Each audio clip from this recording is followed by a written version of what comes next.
সবসময় মাথা উঁচু করে চলা নেতাকে হঠাৎ দেখা গেল মাথা নিচু করে কনফারেন্স রুমে ঢুকতে। যেন মনে হলো মার্কিন প্রেসিডেন্টের চোখে মুখে হতাশার ছাপ। ভিডিওটি মুহূর্তেই সোশ্যাল মিডিয়ায় ভাইরাল হয়ে যায়। অনেকেই বলছেন, তবে কি ইরানের হামলায় অনেকটাই চাপের মুখে আছে ডোনাল্ড ট্রাম্প? ইরানে ইসরায়েল ও যুক্তরাষ্ট্রের হামলায় প্রতিদিন দেশটি একটু একটু করে নতুন ইতিহাস গড়ছে। এমনকি যুক্তরাষ্ট্রের হামলায় প্রাণ হারিয়েছেন দেশটির সর্বোচ্চ নেতা আয়াতুল্লাহ আলী খামেনি। এখানেই ক্ষান্ত হননি ট্রাম্প, কষেছেন নতুন সমীকরণ, বসেছেন ইরানকে মৃত্যুপুরী বানানোর হিসেবে।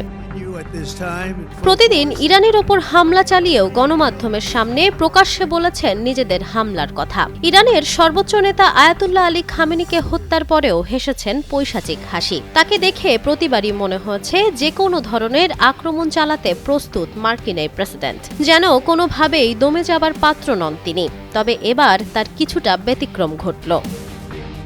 মার্কিন প্রেসিডেন্টের চোখে মুখে বিমূর্ষতা, ক্যামেরার লেন্সে এই হতাশা ধরা পড়ল স্পষ্টভাবে। গণমাধ্যম এবং সাংবাদিকদের সামনেই প্রথমবার মাথা নিচু করে ঢুকলেন কনফারেন্স রুমে। তাকে এভাবে দেখে কিছুটা ঘাবড়াতে দেখা যায় উপস্থিত সাংবাদিকদের। বুঝতে বাকি রইল না ডোনাল্ড ট্রাম্প দুশ্চিন্তাগ্রস্ত। তবে কি অটল এই নেতাকে শেষমেশ দমিয়ে ফেলছে খামেনির দেশ?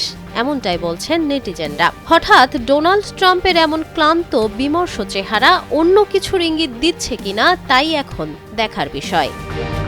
Nafisa Noyal, Times today.